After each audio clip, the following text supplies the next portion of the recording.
বাজারটা কেমন দেখছেন? নিঃসন্দেহে হতাশাজনক। কেন লিস্টেড হতে চায় না? একটা লিস্টেড কোম্পানি হলে এর অনেক বেশি ট্রান্সপারেন্সি বা অ্যাকাউন্টেবিলিটি থাকে, কাজেই এখানে সে ট্যাক্স ফাঁকি দিতে পারে না বা এখানে তার জটিলতা বেশি থাকে। মিসম্যাচটা কোথায়? শিল্প বাণিজ্যের নামে টাকা নিয়ে এটা মেরে দেওয়ার জন্য। চার্টার অ্যাকাউন্ট হিসেবে কোনো পরামর্শ দিবেন কিনা যে একটা কোম্পানি কেনার ক্ষেত্রে আসলে সে কি কি জিনিস দেখতে পারে? উদ্যোক্তা শ্রেণীরই যদি আপনার মনে করেন ইথিক্যাল স্ট্যান্ডার্ড ভালো না থাকে, তাহলে এরা কিন্তু ওই ধানাই পানাই করে যা না তা প্রকাশ করবে।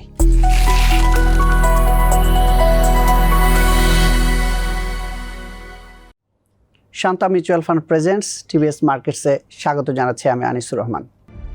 পাহাড় জয়ের মতোই জীবনের লক্ষ্যে পৌঁছাতে প্রয়োজন কনসিস্টেন্সি। প্রতি মাসে একটু একটু করে ইনভেস্টমেন্ট করুন আর লং টার্মের স্বপ্ন সত্যি করুন। প্রিয় দর্শক, আমরা আরও একটি সপ্তাহ পার করলাম মে মাসের। এই কয়েকদিনের যে লেনদেনের অবস্থা দেখছি তাতে বাজারটা আসলে একই জায়গায় রয়েছে। ঢাকা স্টক এক্সচেঞ্জের সূচক যদি আমরা দেখি যে গত সপ্তাহের শেষ যেটা দিয়ে করেছিল, এই সপ্তাহের শেষটাও প্রায় একই জায়গায় রয়েছে, লেনদেনও একই জায়গায় রয়ে গেছে। বাজার আসলে একটা নির্দিষ্ট জায়গায় ঘুরছে, এখান থেকে আসলে খুব একটা বেশি গতি পাচ্ছে না। যদিও সামনে বাজেট রয়েছে, এর মধ্যে অর্থ পরিকল্পনা বিভিন্ন জায়গায় বলছেন বাইরে থেকে বিনিয়োগ আসার একটা সম্ভাবনা উনি দেখছেন। সব ধরনের আলোচনা আমরা একটু করতে চাই। আমাদের সাথে আজকে টিভিএস মার্কেটসে অতিথি হয়েছেন মাহমুদ হুসাইন, তিনি নিরীক্ষক, অর্থনৈতিক বিশ্লেষক। তার সাথে একটু কথা বলবো। মাহমুদ ভাই, আপনাকে স্বাগত জানাচ্ছি টিভিএস মার্কেটসে। ধন্যবাদ আপনাদেরকে আমাকে আমন্ত্রণ জানানোর জন্য। শুরুতেই যদি একটু জানতে চাই, বাজারটা কেমন দেখছেন? দেখুন, বাজারটা নিঃসন্দেহে হতাশাজনক। নতুন সরকার আছে, মানুষের মধ্যে উৎসাহ উদ্দীপনা দেখা দেয় এবং আর্থিক সেক্টরে তার কিছুটা প্রতিফলন ঘটে। পরিতাপের বিষয়, অলরেডি 3 মাসের মতো হয়ে গেল, আর্থিক সেক্টরে কিন্তু কোনো পরিবর্তন আসেনি। অ্যাটলিস্ট আপনার ইতিবাচক পরিবর্তন আসেনি। একটা দেশের অর্থনীতি রিফ্লেকশন তো অনেক সময় ক্যাপিটাল মার্কেট হয়। তো আপনার ক্যাপিটাল মার্কেটের দিকে তাকালে এখনও মনে হয় যে সেই একই অবস্থায়, বা ওই যে খাদের কিনারে বলবো না, একদম খাদের মধ্যে পড়ে গিয়েছিল ওই অবস্থায় কিন্তু পড়ে আছে। তো অনেক জায়গায় অনেক পরিবর্তন হয়েছে। ইভেন এখানে পরিবর্তন হবে বলে বিভিন্ন রকম জল্পনা কল্পনা হচ্ছে। ইভেন আইনি পরিবর্তনও হলো, আইনি কাঠামো। বাট মার্কেটে এখন পর্যন্ত সেরকম কোনো রিফ্লেকশন দেখা যায়নি। আইনি পরিবর্তন বলতে ওই যে বিএসসিসি চেয়ারম্যান বা এই টাইপের যে তাদের মেয়াদ, তাদের বয়স সীমাটার চেঞ্জ এসেছে, কিন্তু বিএসসিসিতে এখনো চেঞ্জ আসেনি, যদিও বিভিন্ন জায়গায় আলোচনা হচ্ছে যে চেঞ্জ হবে। এই বিএসসিসি এখন যে বিএসসিসি ফাংশন করছে, তাতে আমরা গত 2 বছরেও কোনো ধরনের প্রাইমারি স্টক পাইনি। তো এইটা আসলে কেন, কিভাবে দেখছেন আপনি? তো একজন চার্টার অ্যাকাউন্ট, আসলে মানে এই জায়গাগুলোতে জটিলতা কোথায় দেখছেন? দেখুন, এটাও অনেক বড় একটা হতাশার জায়গা। আপনি দেখবেন এই 2 বছর বা আমাদের এই যে ক্যাপিটাল মার্কেটের এই অবস্থা বা অর্থনীতির অবস্থা যদি দেখেন, কোভিডের সময় নেগেটিভলি আপনার ব্যবসা বাণিজ্য এফেক্টেড হলো। ওখান থেকে ঘুরে দাঁড়াতে না দাঁড়াতেই এই যে রাশিয়া অ্যান্ড ইউক্রেন যে কনফ্লিক্টটা শুরু হলো, গ্লোবাল সাপ্লাই চেইনে হিউজ একটা ডিসরাপশন দেখা গেল। এটার ইম্প্যাক্ট কিন্তু খুবই সিগনিফিক্যান্টলি অ্যান্ড নেগেটিভলি বাংলাদেশের ব্যবসা বাণিজ্যের উপর পড়ল। এই অবস্থায় এই যে ব্যবসা বাণিজ্য খুবই নেতিবাচকভাবে প্রভাবিত হওয়ার পরে ক্যাপিটাল মার্কেট হিউজভাবে এফেক্টেড হলো। এর মধ্যে যথেষ্ট পরিমাণ স্ক্যাম ধরা পড়ল। বিশেষ করে আর্থিক সেক্টরে ব্যাংক অ্যান্ড ফাইন্যান্সিয়াল ইনস্টিটিউট যা নয় তা প্রকাশ করে মানুষকে প্রতারিত করলো, এগুলাও সামনে আসা শুরু হলো। তারপরে 24-এর আপনার আগস্টে বড় একটা পরিবর্তন হলো। পরিবর্তন হওয়ার পরে আপনার অনেক জায়গায় প্রকৃত চিত্র কিন্তু ফুটে উঠল। অনেকগুলো কোম্পানি, ইভেন ব্যাংক, তারা কিন্তু অলমোস্ট ডিলিস্টের মতো হয়ে গেল। যদিও ডিলিস্ট হয়নি, বাট তাদের গভর্নমেন্ট ব্যাংকিং রেগুলেশন অ্যাক্টের আন্ডারে ওই শেয়ারকে আপনার শূন্য ঘোষণা করলো শেয়ার ক্যাপিটাল, ওগুলো কিন্তু মার্কেট থেকে নিয়ে নেওয়া হলো। আপনার হান্ড্রেডস অফ কোম্পানি, এরা যেগুলা আপনার ফুলিয়ে ফাঁপিয়ে আপনার একটা খুবই বলবেন অপরিকল্পিত একটা ফিগারে, অকল্পনীয় একটা ফিগারে ট্রেড হলো, এগুলোর কিন্তু ভ্যালু সিগনিফিক্যান্টলি রিডিউস হয়ে 2 টাকা 3 টাকা, যেটা ফেস ভ্যালু 10 টাকা ছিল, সেখানে ট্রেড হলো। তার মানে এই সব কোম্পানিগুলো আপনার অলমোস্ট আপনার নন ফাংশনিং হয়ে গেল, সেখানে নতুন কোনো কোম্পানি আনা হলো না। তাহলে কি হলো, নতুন তো ব্লাড সার্কুলেশন হতে হয়। এখানে কি হলো, নেতিবাচকভাবে লিস্টেড কোম্পানির সংখ্যা কমলো বা ট্রেডেবল কোম্পানির সংখ্যা কমলো, বাট নতুন কোনো কোম্পানি মার্কেটে আনা হলো না।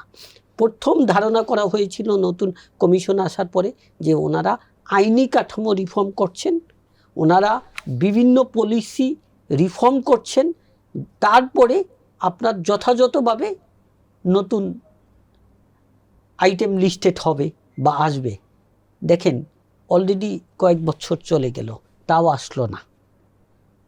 তাহলে কি হচ্ছে, আপনি মার্কেটটাকে টেকনিক্যালি কিন্তু আপনি নন ফাংশনিং করে ফেলছেন।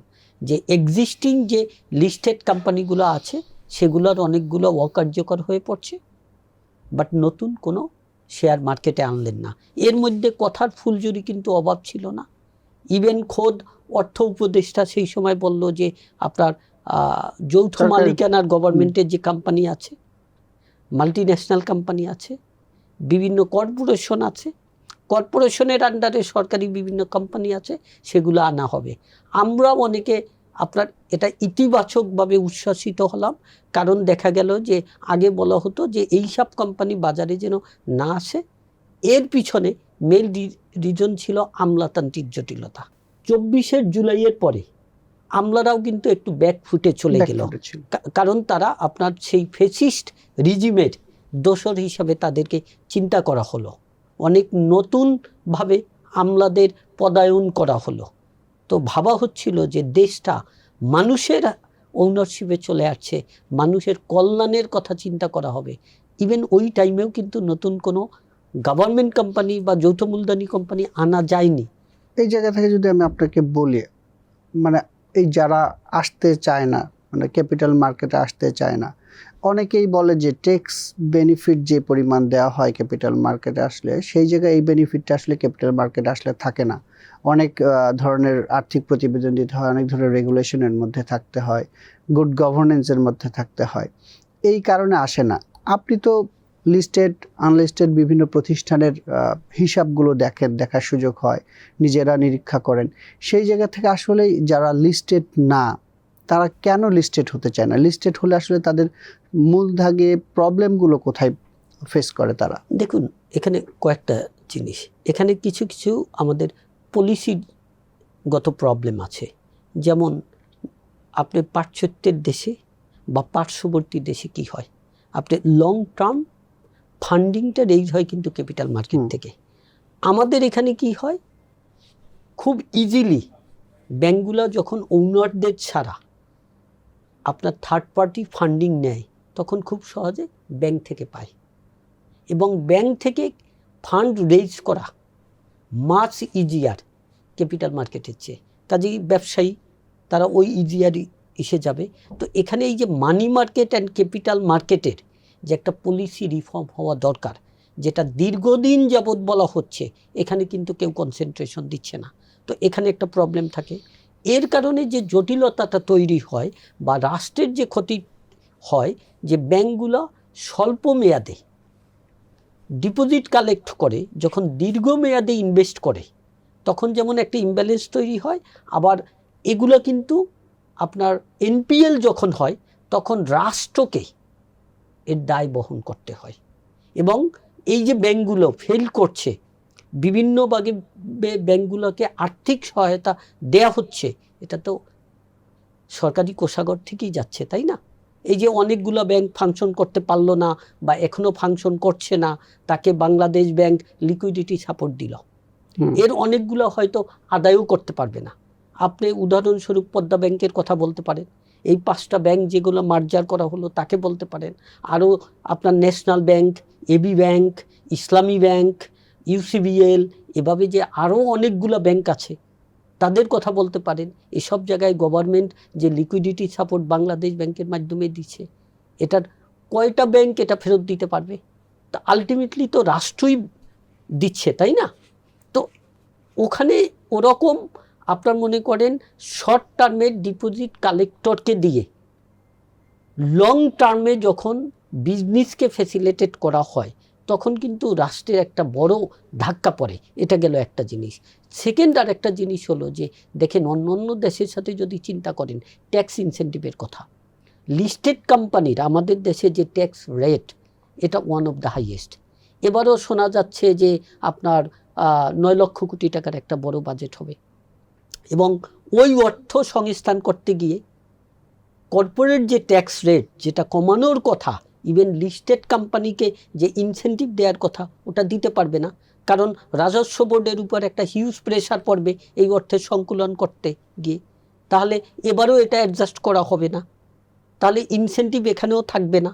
দেন থার্ডলি যেটা বলেন যে দেখেন একটা রাষ্ট্র কতটা পরিমাণ নির্লজ্জ হলে এটা স্বীকার করে নেয় যে একটা লিস্টেড কোম্পানি হলে এর অনেক বেশি ট্রান্সপারেন্সি বা অ্যাকাউন্টেবিলিটি থাকে, কাজেই এখানে সে ট্যাক্স ফাঁকি দিতে পারে না বা এখানে তার জটিলতা বেশি থাকে, এজন্য সে নন লিস্টেড থাকতে চায়।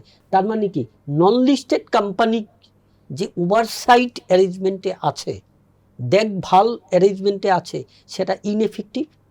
এই জন্যই লিস্টেড কোম্পানি আপনার পার পেতে পারে না বা পার পাওয়াটা কষ্টকর হয়, ওরা পার পেয়ে যায়। তাহলে দেখেন রাষ্ট্র স্বীকার করে নিচ্ছে নির্লজ্জভাবে যে we are inefficient, we are ineffective, যে নন লিস্টেড কোম্পানিকে আমরা ঠিকমতো দেখভাল করতে পারি না। দেখেন রাষ্ট্রের বয়সও তো আপনার অর্ধ শতাব্দী হয়ে গেছে, আমরা অনেক জায়গায় অনেক বড় বড় কথা বলি, সেখানে এই দেখভালটা, অ্যাকাউন্টেবিলিটিটা, ট্রান্সপারেন্সিটা এনশিওর করতে পারি না। অথচ আপনার রাষ্ট্র পরিচালনার জন্য আমাদের যে পরিচালন ব্যয় সেটা আমাদের বাজেটের তুলনায় অনেক পরিমাণ, রাজস্ব আয়ের তুলনায় অনেক পরিমাণ। Even for the first time in entire history এই রাষ্ট্রের পরিচালন ব্যয় রাজস্ব আয় দিয়ে সংকুলন করা সম্ভব হয়নি। এটা লোনের টাকা দিয়ে বা আপনার অন্যভাবে এটাকে আপনার সংকুলন করতে হচ্ছে। তাহলে এত মাথাবাড়ি প্রশাসন নিয়ে আপনি একটা অ্যাকাউন্টেবিলিটি, ট্রান্সপারেন্সি, তারপরে রুল অফ ল জাস্টিফাই করতে পারছেন না, আবার বলছেন যে নন লিস্টেড কোম্পানিগুলোয় ওটা সুবিধা আছে দেখে কোম্পানিগুলো লিস্টেড হতে চায় না। এটা কি আপনার কি মনে হয় লজ্জাস্কর নয়? কোন কোন জায়গায় যদি সরকার ধরে তাহলে আসলেই মানে যারা লিস্টের বাইরে আছে তারা এই লিস্টের দিকে আসতে আগ্রহ হবে? দুই ধরনের হতে পারে, একটা ফ্যাসিলিটেট করা, আরেকটা হচ্ছে যারা নন লিস্টেড তাদেরকে একটা রেগুলেশনের মধ্যে নিয়ে আসলে যদি এই ক্যাপিটাল মার্কেটমুখী হয়। আপনি বলছিলেন যে ব্যাংক থেকে টাকা নেয়, ব্যাংকের এখন ইন্টারেস্ট রেটও অনেক বেশি, ব্যাংকের ইন্টারেস্ট রেট আগের মতো আর 9-6 মধ্যে নাই। সো একটা বাড়তি টাকা দিয়েও তারা ওই দিক থেকেই টাকা নিতে চায়। তো আসলে মিসম্যাচটা কোথায়? দেখুন সবচেয়ে বড় ব্যাপার হচ্ছে আমাদের এখানে দুভাগ করতে হবে। ব্যাংক থেকে কেউ টাকা নেয় শিল্পে বা বাণিজ্যে প্রসারতা ঘটানোর জন্য, ইনভেস্টমেন্ট করার জন্য, আর কেউ টাকা নেয় শিল্প বাণিজ্যের নামে টাকা নিয়ে এটা মেরে দেওয়ার জন্য। ঠিক যেমন মসজিদে আপনার দুই দল লোক যায়, এক দল যায় প্রার্থনা করার জন্য, আরেক দল যায় জুতো চুরি করার জন্য।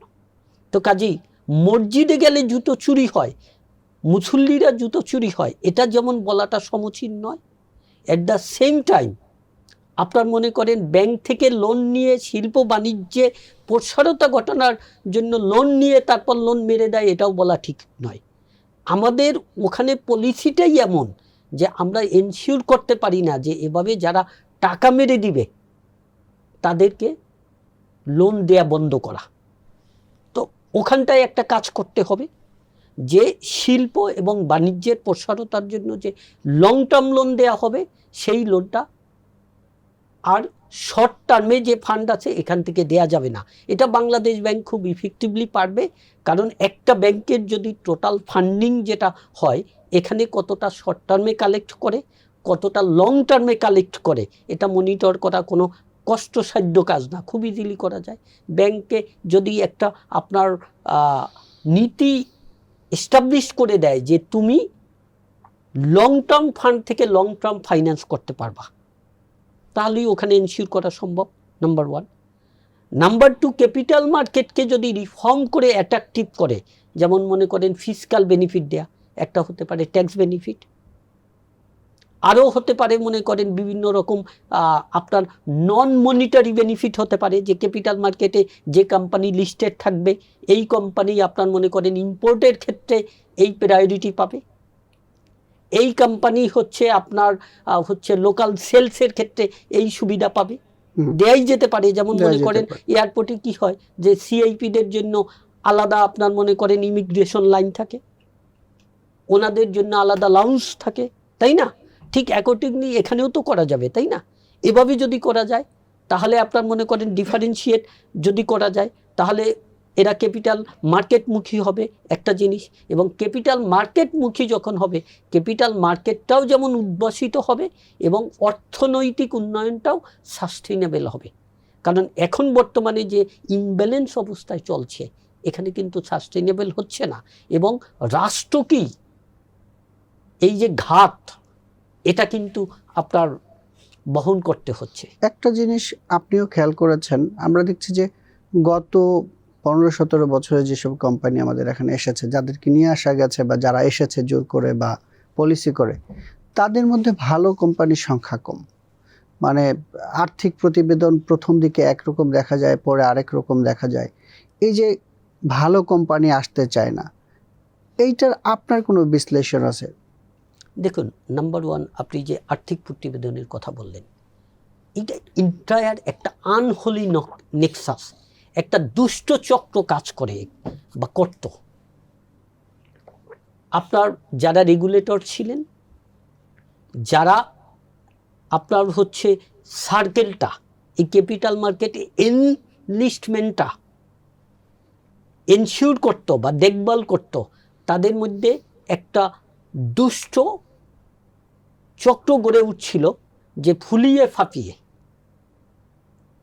বিগত রেজাল্টটা ফুলিয়ে ফাঁপিয়ে দেখাবে, ভবিষ্যতের প্রজেকশনটা ফুলিয়ে ফাঁপিয়ে দেখে ক্যাপিটাল মার্কেট থেকে টাকা উঠিয়ে তারা আপনার রেঞ্জ রোভার চলবে, তারা মার্সিডিজ চলবে, তারা বিদেশে টাকা নিয়ে যাবে। এরা বেসিক্যালি ব্যবসা করার জন্য কিন্তু এখান থেকে মানি রেইজ করতে চায়নি। তো যার কারণে তাদের যখন মানি রেইজ করা হয়ে গেছে তখন ওখানে আর কনসেন্ট্রেট করেনি, যার কারণে আপনার মনে করেন কোম্পানিগুলো খারাপ হয়েছে। ইভেন এমনও ঘটনা কিন্তু আছে, অনেক কোম্পানি লিস্টেড হওয়ার পরে জেড ক্যাটাগরিতে যাবে না, এজন্য তারা ক্যাপিটাল থেকে আপনার ফলস প্রফিট দেখিয়ে ডিভিডেন্ড হিসাবে ডিস্ট্রিবিউট করেছে, রাইট শেয়ার দিয়েছে। এবং এক সময় এটা কিন্তু যখন Bangladesh security exchange commission special investigation করেছে তখন কিন্তু বের হয়েছে যে তারা ফলস প্রফিট রিপোর্টেড করেছে। তো কারণ হয়েছে কি, ওই যে আপনার উদ্যোক্তা শেয়ার হোল্ডার ছিল তাদের একটা লক ইন পিরিয়ড ছিল, ওই তারা তো শেয়ার বিক্রি করে এক সময় চলে যাবে, ওই লক ইন পিরিয়ডে তারা শেয়ারের দাম কমাতে দিতে চায়নি, যার কারণে তারা কিন্তু আপনার মনে করেন ফলস প্রফিট রিপোর্ট করে কোম্পানিকে উইন্ডো ড্রেস করে একটা ভালো অবস্থা প্রকাশ করেছে। এটা একটা ইস্যুস। আর সেকেন্ড একটা ইস্যুস হচ্ছে যে ক্যাপিটাল মার্কেটকে আপনার এমন একটা অবস্থায় রাখতে হবে, আপনার হচ্ছে বিজনেসম্যানদের জন্য ইজিলি অ্যাক্সেসেবল রাখতে হবে, রিওয়ার্ডিং করতে হবে, এবং অবশ্যই এখানে বাড়তি ঝামেলা দেয়া যাবে না। দেখুন, বারবার কথা বলা হচ্ছিল যে ভালো যে কোম্পানিগুলো তাদেরকে ইজিয়ার রুট দেয়া হবে এনলিস্টমেন্টের জন্য, ওই কথার মধ্যেই রয়ে গেছে, এটা কিন্তু বাস্তবে রূপান্তর হয়নি। এখান থেকে আপনার একটা লিস্টিং প্রসেসে যে টাইম কনজিউমিং, এটাকে খুব ইজিলি কিন্তু আপনার মনে করেন কমিয়ে ফেলা যায়। বিশেষ করে আপনি যদি ধরেন যে যৌথ মালিকানা সরকারের যে কোম্পানিগুলো আছে, মাল্টিন্যাশনাল কোম্পানিগুলো আছে, তাই না, এগুলো তো পলিসি চেঞ্জের ব্যাপার। আপনাকে যদি একটু মানে একদমই যদি কম্প্যারিজন করে একটু বলেন, ধরেন একটা লিস্টেড কোম্পানি, একটা নন লিস্টেড কোম্পানি, আপনি দুইটা কোম্পানি হয়তো বা অডিট করেছেন, এই যে দুইটা কোম্পানির মধ্যে আসলে আর্থিকের জায়গা থেকে খরচ, এই যে লিস্টেড কোম্পানির যে খরচ, নন লিস্টেড কোম্পানির যে ফাঁকি ঝুঁকির জায়গা বা খরচ, এইটারকে একটা কম্প্যারিজন ব্যাখ্যা দিতে পারেন যে আসলেই মানে যারা ওনারশিপ, যারা উদ্যোক্তা, তারা এই জায়গায় আসে না এই রিজনে, যদি মেজর 3-4টা রিজন বলেন, আবার আসতে চায় যারা, তাদের কি রিজনে তারা আসে যদি একটু বলেন। দেখুন, একটা ইস্যুস হচ্ছে যে আপনার আসার জন্য তো ইনসেনটিভ থাকতে হবে। এটা আমার কাছে মনে হয় এনাফ ইনসেনটিভ নাই, এবং আসার প্রসেসটা একটু লেন্দি, নাম্বার 1। নাম্বার 2 হচ্ছে যে দেখেন, যখন একটা কোম্পানি লিস্টেড হয় তখন তো তাকে কোয়ার্টারলি ফাইন্যান্সিয়াল ডিসক্লোজ করতে হয়, নন লিস্টেডের জন্য করতে হয় না। এবং কোয়ার্টারলি করে যখন আপনার অ্যানুয়ালি গিয়ে একটা ডিসক্রিপেন্সি দেখা দেয়, তখন কিন্তু এটা নিয়ে অনেক পরিমাণ যাচাই বাছাই হয়। তো এটা অনেকে অ্যাভয়েড করতে চায়, যারা জেনুইনলি এটা করতে চায়, মানে আপনার হচ্ছে জেনুইনলি হয় না, তাদের ক্ষেত্রে অনেকটা ভয় থাকে যে আমি এক কোয়ার্টারে একটা দেখালাম, পরবর্তী কোয়ার্টারেই হলো। তারপরে এখানে আরেকটা ইস্যুস যেটা হয় যে আপনার ট্যাক্স ফাঁকির যে একটা ইস্যু থাকে, যে বলা হয় যে লিস্টেড কোম্পানিতে ফাঁকি দেওয়ার একটু সুযোগ কম থাকে, নন লিস্টেড কোম্পানিতে ফাঁকি দেওয়ার সুযোগটা বেশি থাকে। তার মানে হচ্ছে কি, যে এখন তো ম্যাক্সিমাম ট্রানজেকশন বাংলাদেশ ব্যাংকের একটা ভালো পলিসির জন্য বা এনবিআরের একটা ভালো পলিসির জন্য ম্যাক্সিমাম ট্রানজেকশন কিন্তু এখন ব্যাংকিং সিস্টেমে হয়। তাহলে ব্যাংকিং সিস্টেমে যখন ম্যাক্সিমাম ট্রানজেকশন হয়, তখন ফাঁকি দেওয়ার সুযোগ কিন্তু থাকে না। কারণ যাই ইনকাম করে অ্যাক্রুয়াল বেসিসে অ্যাকাউন্টিং করলেও কিন্তু এটা আলটিমেটলি ব্যাংকিং ট্রানজেকশনের, ব্যাংকিং সিস্টেমেই ট্রানজেকশন হয়। তার মানে এখানে একটা অ্যারেঞ্জমেন্ট কাজ করে, এগেইন একটা দুষ্ট চক্র কাজ করে। এই যে আপনার মনে করেন দুষ্ট চক্রের ইনভলভমেন্টে ফাঁকি দেওয়া যায়, ওইটা যদি আপনি রোধ করতে পারেন, যে অ্যাসেসমেন্ট ইজ অ্যাসেসমেন্ট, এখানে লিস্টেড কোম্পানি আর নন লিস্টেড কোম্পানির জন্য আপনার মনে করেন একটা রিগোরাস হবে আর একটা ইজি হবে, এটা যদি না হয়, তাহলে আপনার মনে করেন ওই ফাঁকি দেওয়ার সুযোগটাও থাকবে না। আর আপনি ভিএটির কথা যদি বলেন, ভিএটি তো এখন আপনার মনে করেন অনেকটা অটোমেশন হয়ে গেছে, মানে সিস্টেমার দেয়ার এখন খুব ভালোভাবে যদি এটা অ্যাপ্লাই করা যায়। কারণ দেখুন, শুধুমাত্র প্রসেস বা ল থাকলেই হবে না, এটা যারা পরিচালনা করবে তাদের যেমন ইথিক্যাল হতে হবে, অ্যাট দ্য সেম টাইম তাদের কিন্তু ইফিশিয়েন্টও হতে হবে। তো তাদেরকে যদি ইথিক্যালি ইফিশিয়েন্টলি মুভ করা যায়, তাহলে কিন্তু এখানে আপনার মনে করেন ওই নন লিস্টেড কোম্পানিগুলো একটা সুবিধা পাবে, এটা কিন্তু হওয়া সম্ভব না। এবং এই যে আমরা রাজস্ব ঘাটতির কথা বলি, বিভিন্ন স্টাডি বলেছে যে আপনি যদি অটোমেশন করেন অ্যান্ড ইফিশিয়েন্ট পিপল দ্বারা ইথিক্যালি যদি অপারেট করতে পারেন, খেয়াল করেন কিন্তু আপনার আমাদের দেশে একটা প্রবলেম হয় কি, আমরা ভালো লোক খুঁজি, আমরা ইফিশিয়েন্ট লোক খুঁজি না। দেখেন, আমাদের কিন্তু ইফিশিয়েন্ট লোক প্রয়োজন। সব জায়গায় কিন্তু মসজিদের ইমাম সাহেব দিয়ে চলবে না। হ্যাঁ, আপনার ইমাম সাহেবের মতো ইথিক্যাল লোক দরকার হবে, বাট ইফিশিয়েন্ট লোকও কিন্তু প্রয়োজন হবে। এখন যদি ethically strong and efficient people যদি আপনি ডিপ্লয় করতে পারেন এবং তাদেরকে এনাফ ইনসেন্টিভ দিতে পারেন টু রিমেইন ইথিক্যাল, বা আনইথিক্যাল হওয়ার জন্য যদি যথেষ্ট পরিমাণ পানিশমেন্টের ব্যবস্থা করতে পারেন, তাহলে কিন্তু ইভেন রাজস্ব ঘাটতিও থাকবে না। আপনি একটু আগে আমাকে জিজ্ঞাসা করছিলেন যে এখানে কেন এরকম আপনার মনে করেন পার পেয়ে যাচ্ছে, যে টাকা উঠিয়ে নিয়ে একটা গ্লুসি পিকচার দেখিয়ে পরে চলে যাচ্ছে। আপনি দেখেন তো বিগত 20 বছরে আর্থিক সেক্টরে এভাবে আপনার দুর্নীতি করেছে বা মানুষের টাকা মেরে দিয়েছে, সেটা ব্যাংকের মাধ্যমেই নেক অথবা ক্যাপিটাল মার্কেট থেকেই নেক বা আপনার হচ্ছে কাস্টম সিস্টেমেই নেক, কয়টা বিচার হয়েছে? কতজনকে আপনি মনে করেন এক্সাম্পলারি পানিশমেন্ট দিতে পারছেন? এখানে তো আপনার মনে করেন বিচার তো টাকার উপর বেস করে হয়, যে যার যথেষ্ট পরিমাণ টাকা আছে সে ইভেন আপনার মনে করেন অ্যারেস্টেড হলেও সে কি করে সামহাউ ম্যানেজ করে ওই আপনার জেলখানায় গিয়ে হসপিটালের বেডে থাকে। হুম। তো আমাদের এন্টায়ার গভর্নেন্সটাই কিন্তু আপনার হচ্ছে ধনিক শ্রেণীর কাছে এতটা পরিমাণ জিম্মি যে সামহাউ তারা কিন্তু পানিশড হচ্ছে না, এবং এই ধনিক শ্রেণী কিন্তু ম্যাক্সিমাম করাপশন করছে। একটু শেষ করতে চাই, শেষ করার আগে আপনার কাছ থেকে একটু জানতে চাই, যারা সাধারণ বিনিয়োগকারী, ছোটোখাটো বিনিয়োগকারী, হয়তো বা বেশ কিছু লাখ দশেক বা পাঁচেক টাকা নিয়ে বিনিয়োগ করে, এদের জন্য আপনি অ্যাজ এ একজন চার্টার অ্যাকাউন্ট হিসেবে কোনো পরামর্শ দিবেন কিনা, যে একটা কোম্পানি কেনার ক্ষেত্রে আসলে সে কি কি জিনিস দেখতে পারে, দেখলে তার অন্তত পুঁজিটা না বাড়লেও কমার জায়গাটা মোটামুটি সে বন্ধ করতে পারবে? আমি বলবো যে সবচেয়ে বড় ব্যাপার হচ্ছে আপনারা ইনভেস্টররা যখন ইনভেস্ট করেন আপনার হার্ড আর্ন মানি, আপনারা দেখেন এই কোম্পানির পিছনে কারা ইনভলভ আছে, উদ্যোক্তা শ্রেণী কারা। উদ্যোক্তা শ্রেণীরই যদি আপনার মনে করেন ইথিক্যাল স্ট্যান্ডার্ড ভালো না থাকে, তাহলে এরা কিন্তু ওই ধানাই পানাই করে যা না তা প্রকাশ করবে। এটা হচ্ছে একটা ইস্যু।